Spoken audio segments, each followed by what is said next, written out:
오늘은 사무엘상 1장 9절부터 20절까지 본문을 읽었습니다. 전체적인 내용을 보면 한나의 서원 기도가 소개되고 있고, 그 기도의 응답으로 사무엘이 출생하는 것까지 나타나 있습니다. 오늘 본문은 그러한 사건 중심의 본문이고, 너무 길어서 전체적인 원어 직역은 생략을 하고 필요한 문장이나 단어들이 나타날 때 그때그때 원어를 직역하면서 은혜를 사모하도록 그렇게 하겠습니다. 다만 오늘부터 크리스마스가 얼마 남지 않았는데 성경에 나타난 크리스마스를 역사적 순서에 따라서 소개하면서 그리스도를 만났으면 하는 생각이 듭니다. 지난 시간에 우리는 사무엘의 어머니 한나의 모습을 거슬러 올라가서 가깝게는 마노아의 아내요 삼손의 어머니였던 모습을 우리가 소개를 했고, 더 올라가면 야곱의 아내요 요셉의 어머니 라헬의 모습을 소개를 했습니다. 그리고 더 올라가면 이삭의 아내요 야곱의 어머니 리브가 모습을 보았고, 그리고 마지막으로 아브라함의 아내요 이삭의 어머니 사라의 모습을 찾아볼 수가 있다고 했습니다. 그들은 모두가 장차 올 크리스마스를 맛본 여인들이었으며, 그리고 앞으로 다가올 세례 요한의 어머니 엘리사벳을 거쳐서 동정녀 마리아의 모습에서 한나의 모습을 찾아볼 수 있다고 소개를 했습니다. 그리고 역사 안에서 모형과 예표로 반복되었던 이 크리스마스가 마리아를 통해서 예수 그리스도께서 자기의 모든 피조물과 임마누엘 하심으로 완전하게 성취되었다고 하는 사실도 말씀을 드렸습니다. 이처럼 성경 안에는 7번의 크리스마스가 소개되고 있습니다. 6번은 모형적으로 나타나고 있고, 마지막 한 번은 완전한 크리스마스로 등장을 하는데, 성경의 숫자도 상당한 의미를 부여하는 경우가 많습니다. 7이라고 하는 숫자는 삼위 하나님이 사방 세상을 다스리는 완전수라. 그래서 우리는 7을 럭키 세븐이라. 기독교에서 가장 큰 절기라고 말할 수 있는 이 크리스마스, 구약절기에는 없는 신약절기에만 있는 이 크리스마스가 성경 안에 7번 기록되었다는 것도 우연한 일은 아니라고 하는 사실이에요. 크리스마스로 말미암아 새로운 구원의 시작이 시작될 것인데, 이 새로운 구원의 시작 크리스마스는 하나님의 사역 중에 가장 완전한 사역이라, 이렇게 의미할 수 있는 뉘앙스를 가지고 있습니다.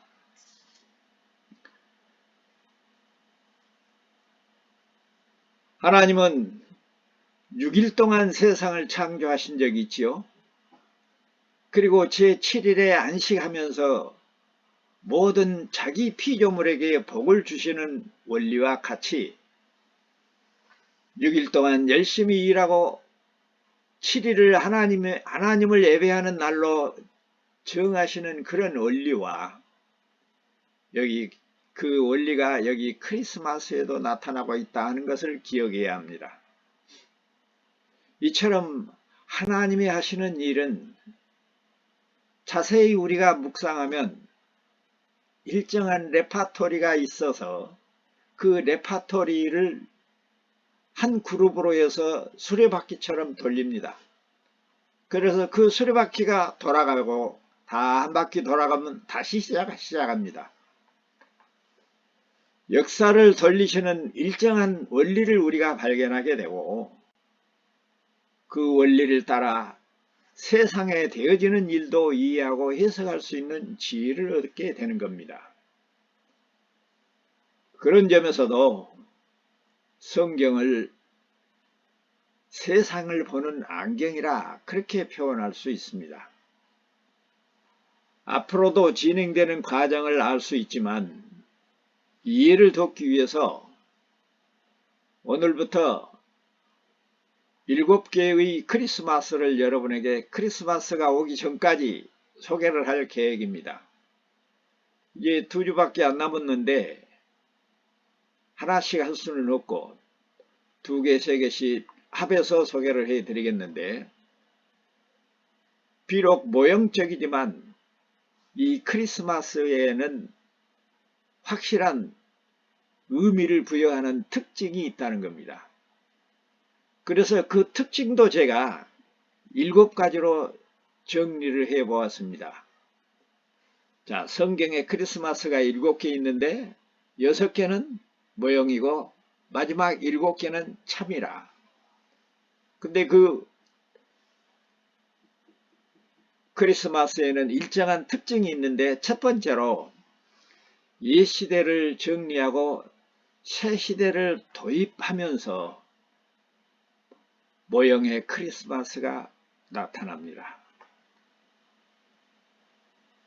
모형적인 크리스마스는 무슨 특징이 있다고요? 첫 번째, 옛 시대를 정리하고 새 시대를 도입하는 의미가 있어요. 두 번째, 옛 시대는 더 이상 지속할 수 없을 만큼 타락한 모습으로 나타납니다. 자, 크리스마스가 나타납니다. 그것은 옛 시대를 정리하고 새 시대를 도입하는 것이고 그리고 더 이상 옛 시대는 지속될 수가 없어서 타락한 모습으로 나타난다. 세 번째로 그리고 새 시대가 다가오면 이 새 시대를 운영할 그리스도의 모형이 반드시 출생하도록 되어 있다. 네 번째로 이 그리스도의 모형을 출산할 이 여인은 반드시 박해를 받도록 되어 있다. 다섯 번째로 성경에 나타난 크리스마스의 특징은 점진적으로 발전해서 장차 완전한 크리스마스를 계시합니다. 점진적으로 발전을 해요. 무엇이 그 뉘앙스가. 여섯 번째로 모든 크리스마스는 예수 그리스도의 출생에 포커스가 맞추어져 있습니다. 마지막 7번째로 이런 모든 모형적인 크리스마스는 마지막 특별 출생법으로 성취하게 됩니다. 다른 말로 하면 모든 출생은 자연 출생법이 아니고 특별 출생법에 의하여 그리스도의 모형이 나타난다는 이야기와 같습니다. 먼저 예를 한번 들어볼까요? 첫 번째로 첫 번째 크리스마스는 아브라함의 장막에 나타납니다. 누가 출생합니까? 이삭이 출생합니다. 그런데 천사가 나타나서 아들을 준다고 하니까 아브라함이 먼저 사실은 웃었어요. 그 웃음은 불신의 웃음, 비웃음의 웃음이었죠. 두 번째 나타났을 때 사라도 웃었어요. 그런데 이삭을 낳고는 진짜로 웃었어요. 그래서 웃음도 긍정적인 웃음이 있고 부정적인 웃음이 있지요. 참으로 기뻐서 웃기도 하고 비웃기도 하지 않아요. 그것을 우리는 신앙의 웃음, 불신앙의 웃음으로 표현할 수도 있을 것입니다. 그래서 이삭의 이름을 웃음이라고 하는 뜻이 있는 이름으로 이삭이라고 이름을 붙이지요. 왜 웃습니까? 기쁜 소식이 있어야 웃지요. 그래서 아브라함의 장막에 나타난 크리스마스는 이삭을 주므로 장차올 크리스마스는 기쁜 소식을 가져와서 웃을 수 있는 그런 크리스마스라고 하는 것을 1차적으로 계시를 합니다. 두 번째로는 이삭의 장막에 크리스마스가 오지요. 그리고 야곱을 출생합니다. 에서도 출생했지만 에서는 장자권을 헌신짝처럼 버렸어요. 사실 에서나 야곱이나 둘 다 죄인이죠, 다. 근데 야곱이 하나님의 혈통으로 끼어들어요. 무엇인데? 사기꾼인데. 그러니까 여기서 이삭의 장막에 나타난 크리스마스로 야곱을 택하신 것은 은혜로운 일이죠. 죄인도 구원받을 수 있다고 하는, 죄인도 하나님의 사람이 될 수가 있다고 하는 은혜가 선포되는 크리스마스입니다. 자, 기쁜 소식이 은혜로 온다는 것입니다. 두 번째로는. 세 번째로는 야곱의 장막에 크리스마스가 오는데 요셉이 출생하지요. 요셉이 누굽니까? 애굽의 총리로 왕 중의 왕의 표현이죠. 바로가 내가 왕인 것은 이름뿐이라고 말해서 요셉을 왕 중의 왕으로 기근이 되어서 모든 세상 사람들이 다 와서 요셉 앞에 무릎을 꿇는 모습을 보이면서 장차 오실 크리스마스는 왕 중의 왕으로 오실 것이라는 것을 예표합니다. 네 번째로 삼손이 나타나죠. 삼손은 새로운 구원을 시작한다고 성경이 말합니다. 구약시대도 구원이 있었지만 예수 그리스도가 오심으로 새로운 구원이 시작된다는 뉘앙스로 표현을 합니다. 다섯 번째로 우리가 본문에 다루고 있는 이 사무엘, 한나를 통해서 나타난 사무엘은 마지막 최후의 사사로서 선지자와 제사장과 왕의 직분을 한몸에 지닌 삼중직의 의미를 짊어지고 사무엘이 나타납니다. 그러므로 장차 크리스마스에 오실 메시아는 참 제사장이요 참 선지자요 참 왕이라는 것을 계시합니다. 그리고 마지막 세례 요한은 예수님과 이종간이지만은 예수님보다 6개월 먼저 태어나서 광야에서 소리쳐 외칩니다. 세상 죄를 지고 갈 하나님의 어린 양이라고 선구자로, 메시아의 선구자로 그렇게 소개되고 있습니다. 그래서 예수 그리스도는 세상의 모든 사람들을 하나님의 나라로 이끌고 갈 선구자로 나타난다는 것을 그렇게 7번을 거쳐서, 그래서 6번 동안에 있는 모든 의미들을 7번째로 다 성취함으로 크리스마스가 완성됩니다. 크리스마스를 이렇게 한눈에 볼 수 있도록 우리에게 은혜를 베푸신 것을 감사하고 이제 하나씩 좀 더 구체적으로 살펴보는 은혜를 받도록 하겠습니다. 이제 크리스마스도 날짜로는 15일 반달 남았습니다.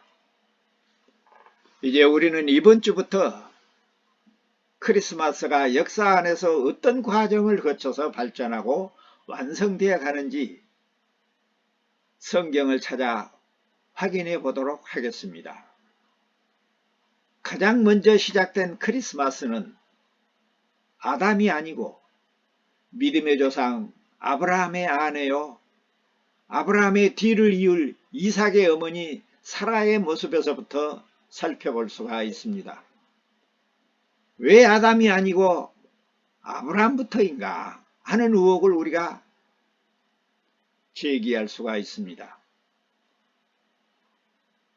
아담은 오실자의 표상으로 전 인류의 대표자로 이미 하나님이 사용을 했습니다. 그리고 아담 이전에는 옛시대가 없었어요.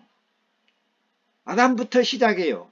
그래서 성경에 나타나는 크리스마스의 특징 중에 하나가 옛시대를 정리하고 새시대를 도입하는 일인데, 아담은 옛시대를 정리할 것이 없었어요. 그래서 크리스마스를 예표할 그런 인물이 아니지만은 그가 오실 자의 표상으로 인류의 대표자로 예수 그리스도의 모형으로 서지만 크리스마스의 모형으로는 서지 않고 있다는 것을 여러분이 유념해야 됩니다. 그래서 아까 크리스마스의 7가지 특징을 제시하는 것을 여러분이 염두에 두어야 합니다. 인류의 조상인 아담일지라도 옛시대를 정리할 것이 없어요. 크리스마스는 어떤 의미가 있어요? 옛시대를 정리하고 새시대를 도입하는 거예요. 모든 죄악의 시대를 정리하고 새로운 신천신지를 이룩할 그분이 바로 오시는 것이 크리스마스다 하는 겁니다. 자, 그러면 첫 번째 크리스마스를 맞은 이 아브라함과 사라의 장막에 나타난 크리스마스는 창세기 18장 1절부터 15절에 소개되고 있습니다. 그리고 21장 1절로 7절에도 소개되고 있습니다. 자, 한번 봅시다. 여호와께서 마므레의 상수리 나무들이 있는 곳에 아브라함에게 나타나시느니라. 날이 뜨거울 때 그가 장막문 앞에 앉았다가 눈을 들어본즉 사람 셋이 맞은편에 서 있는지라. 그가 그들을 보자 곧 장막문에서 달려나가 영접하여 몸을 땅에 굽혀 이르되, 내 주여, 내가 주께 은혜를 입어 싸우면 원컨대 종을 떠나 지나가지 마옵시고 물을 조금 가져오게 하사 당신의 발을 씻으시고 나무 아래서 쉬소서. 내가 떡을 조금 가져오리니 당신들의 마음을 상쾌하게 하신 후에 지나가소서. 당신들이 종에게 오셨음이니이다. 그들이 이르되 네 말대로 그렇게 하라. 아브라함이 급히 장막으로 가서 사라에게 이르되 속히 고운 가루 3아스를 가져다가 반죽을 하여 떡을 만들라 하고, 아브라함이 또 가축대에 있는 곳으로 달려가서 기름진 좋은 송아지를 잡아 하인에게 주니 그가 급히 요리한지라. 아브라함이 엉긴 젖과 우유와 하인이 요리한 송아지를 가져다가 그들 앞에 차려놓고 나무 아래 모여 삼매 그들이 먹으니라. 그들이 아브라함에게 이르되 네 아내 사라가 어디 있느냐? 대답하되 장막이 있습니다. 그가 이르되 내년 이맘때에 네가 반드시 내게로 돌아오리니 네 아내 사라에게 아들이 있으리라 하시니라. 사라가 뒤 장막문에서 들었더라. 아브라함과 사라는 나이가 많아 늙었고 사라에게는 여성의 생리가 끊어졌는지라. 사라가 속으로 웃고 이르되 내가 노쇠하였고 내 주인도 늙었으니 내가 무슨 즐거움이 있으리요. 여호와께 아브라함에게 이르시되 사라가 왜 웃으며 이르기를 내가 늙었거늘 어떻게 아들을 낳으리요 하느냐. 여호와께서 능하지 못한 일이 있느냐. 기한이 이를 때에 내가 내게로 돌아오리니 사라에게 아들이 있으리라. 사라가 두려워서 부인하여 이르되 내가 웃지 아니하였나이다. 이르시되 아니라 네가 웃었느니라. 그 사람들이 거기서 일어나 소돔으로 향하고 아브라함은 그들을 존송하러 함께 나가니라. 아브라함이 새 천사를 만나서 크리스마스를 예고받았습니다. 여기서 여호와께서 아브라함에게 나타났는데 아브라함을 찾아오셨다고 그랬어요. 아브라함의 눈에는 새 사람으로 보였어요. 히브리어로 삼은 샤로시라고 합니다. 샤로시 또는 쉐로샤라고도 합니다. 쉐로샤, 샤로시. 히브리어 알파벳으로는 세 번째 글자 끼멜, 3을 나타냅니다. 끼멜은 상형문자로 낙타를 의미하는데 낙타는 사망에서 유일한 이동수단으로서 기쁜 소식을 전하는 복음 전도의 상징으로 사용이 됩니다. 알파벳으로 숫자를 나타낼 때 1은 알렙으로 나타납니다. 제2는 베트로 나타납니다. 제3은 끼멜로 나타납니다. 제1을 뜻하는 상형문자 알렙은 황소머리라는 상형음이며 상징적이고 확장 의미로는 머리, 대표자, 왕, 아버지라는 뜻이 있습니다. 그래서 하나님을 나타낼 때는 제1 알렙은 유일하신 성부 하나님을 나타냅니다.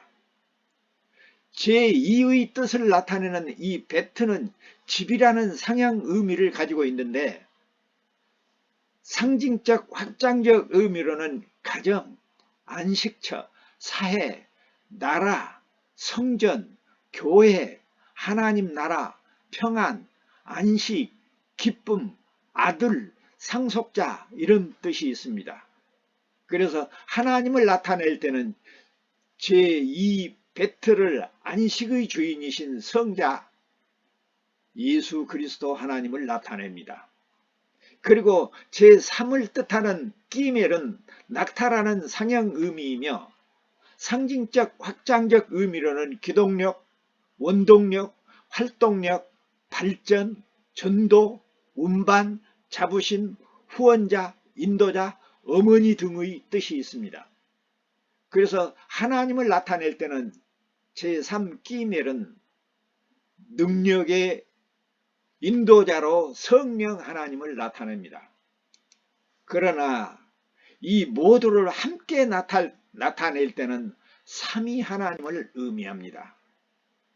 지금 이러한 해석이 없이도 신약 성경의 계시를 통해서 예수 그리스도 하나님의 인격과 사역을 이해하는데 그리고 해석하는데 아무런 지장이 없습니다. 그러나 신약 성경이 없었던 구약시대 사람들은 이런 해석법이 굉장히 중요했습니다.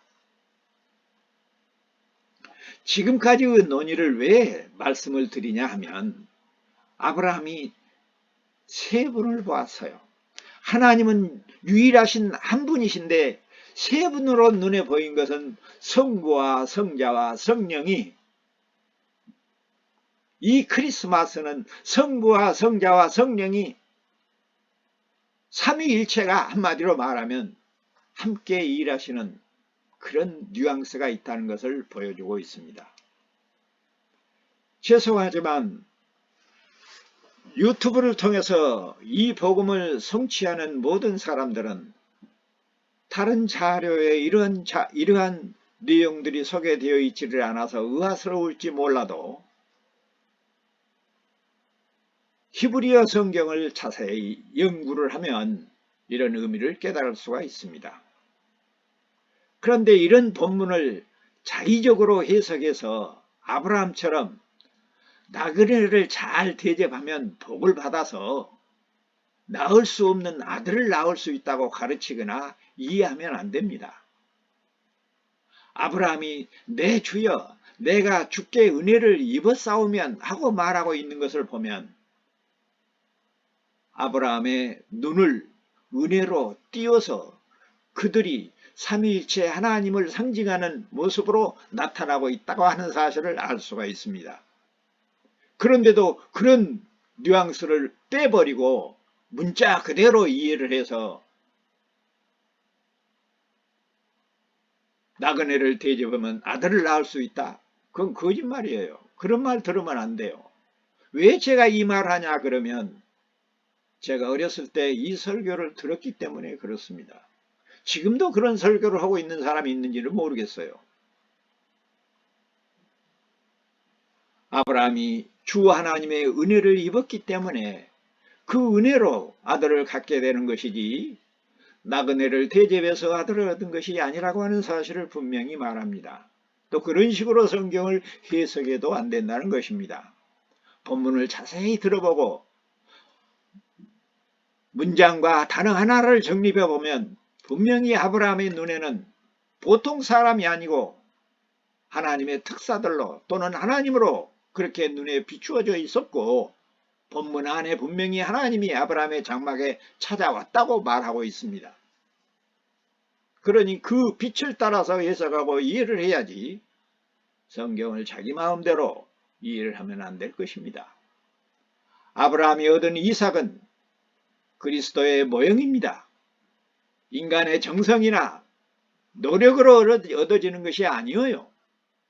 하나님이 사람의 몸을 입고 예수 그리스도로 오신 것은 하나님의 은혜로 성령의 역사로 되어진 일이지 마리아하고 요셉이 노력해서 얻은 것이 아닙니다. 그러므로 이삭의 출생은 아브라함이 그 나그네를 대접한 공로로 복을 얻어서 얻은 것이 아니라 하나님의 은혜로. 만약에 그렇게 해석하면 하나님의 은혜를 파괴하는 일이 돼요. 사탄의 역사하지 않고는 그렇게 해석하고 이해할 수 없는 일이라는 겁니다. 은혜의 파괴는 사탄의 역사입니다. 이삭은 장차 오실 자의 그림자요 모형이며 예표인물이지만은 오실 자에 대한 복음을 전하고 떠나신 삼위 하나님은 약속대로 1년 후에 사라에게 기쁨의 의미로 웃음이라는 이름 뜻을 가진 아들 이삭을 주셨습니다. 창세기 21장 1절부터 7절까지 보면 잘 소개되어 있어요. 여호와께서 말씀하신 대로 사라를 돌보셨고 여호와께서 말씀하신 대로 사라에게 행하셨으므로 사라가 임신하고 하나님의 말씀하신 시기에 되어 노년에 아브라함에게 아들을 낳으니 아브라함이 그에게 태어난 아들 곧 사라가 자기에게 낳은 아들을 이름하여 이삭이라 하였고 그 아들 이삭이 난 지 8일 만에 그가 하나님의 명하신 대로 할례를 행하였더라. 아브라함이 그의 아들 이삭 그에게 태어날 때 100세라. 사라가 이르되 하나님이 나를 웃게 하시니 듣는 자가 다 나와 함께 웃으시리로다. 여기서 웃는 것은 참으로 기쁨의 웃음이요 신앙의 웃음이죠. 7절에 보니까 또 이르되 사라가 자식을 젖먹이겠다. 누가 아브라함에게 말하였으리요마는 아브라함이 노경에 내가 아들을 낳았도다 하니라 라고 기록함으로써 은혜의 약속이 이루어 아브라함의 역사 안에서 첫 번째로 아브라함의 장막에 크리스마스가 왔던 것입니다. 첫 번째 크리스마스에서 분명하게 강조되어 드러내고 있는 점은 웃음입니다. 삼위 하나님께서 말씀하실 때 사라가 웃었고 이삭의 이름 뜻이 웃음입니다. 웃음은 사라처럼 믿기지 않고 어처구니 없을 때 웃기도 하지만은 무자한 집안에 아들이 생길 때 나타나는 기쁨의 표시로 웃기도 합니다. 그러니 아까 말씀드린 대로 웃음도 부정적인 불신의 웃음이 있고 긍정적인 신앙의 웃음이 있습니다. 나와 여러분에게 항상 신앙의 웃음이, 복음이, 그리스도가 넘쳐나기를 바라는 것입니다. 사라는 이 두 가지 웃음을 다 경험한 사람입니다. 나와 여러분들도 이 두 가지 웃음을 다 경험한 사람들일 것입니다. 이런 웃음은 사람만 경험한 것이 아닙니다. 사실상 창세기 17장 15절로 17절에 보면 하나님이 또 아브라함에게 이르시되 네 아내 사라는 이름을 사레라 하지 말고 사라라 하라. 내가 그에게 복을 주어 그가 너에게 아들을 낳아주게 하며 내가 그에게 복을 주어 그를 여러 민족 중에 어머니가 되게 하리니 민족의 여러 왕이 그에게서 나리라. 아브라함이 엎드려 웃으며 마음속으로 이르되 100세 된 사람이 어찌 자식을 낳을까? 사라는 90세니 어찌 출산하리요? 라고 기록하고 있습니다. 그러니까 이 세 천사들이 사라에게 나타나기 전에 이미 아브라함에게 말했을 때 아브라함도 사실상 웃었던 거예요. 하나님께서 아브라함에게 나타나자 자기 아내에게 아들을 낳게 해주겠다는 약속하면서 아들을 낳아 열국의 어미가 되리라는 뜻으로 사레였지 않아요. 사레의 이름을 사라로 바꿔줬어요. 아이를 낳기 전에 이미 이름을 바꿔줬습니다. 아브라함도 그 약속을 믿지 못하고 웃었어요. 그러므로 사라의 이름이 이삭을 낳기 전에는 사실상 사레 그대로 있었을 뿐이에요.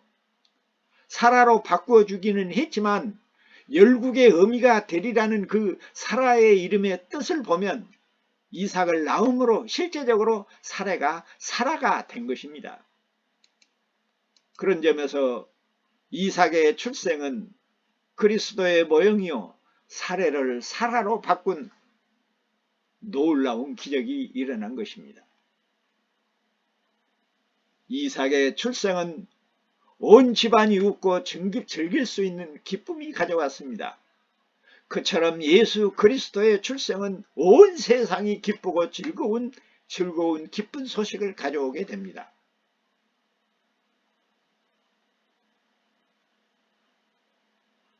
가장 긍정적인 믿음의 웃음을 웃을 수 있는 일이 예수 그리스도의 출생입니다. 성육신입니다. 인카네이션입니다. 그래서 크리스마스가 되면 누가 시키지 않아도 예수를 믿지 않는 세상 사람도 자기들 방식대로 하기는 하지만 먹고 마시며 기뻐하고 잔치하고 노는 것은 우연한 일이 아닙니다. 바로 아브라함에게서부터 시작된 일이었어요. 그러니 첫 번째 크리스마스에서 강조하고 있는 것은 장차올 크리스마스는 온 세상에 기쁨을 주러 올 크리스마스다 하는 것입니다. 그러므로 크리스마스는 온 세상이 기뻐하고 감사하며 웃을 수 있는 일입니다.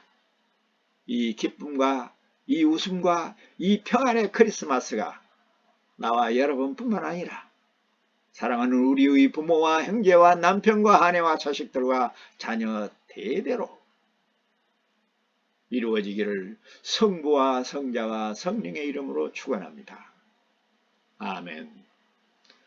오늘 두 번째까지 하려고 그랬는데 시간이 다 되어서 두 번째까지 못하고 있습니다. 어떻든 헌데까지 해보게요.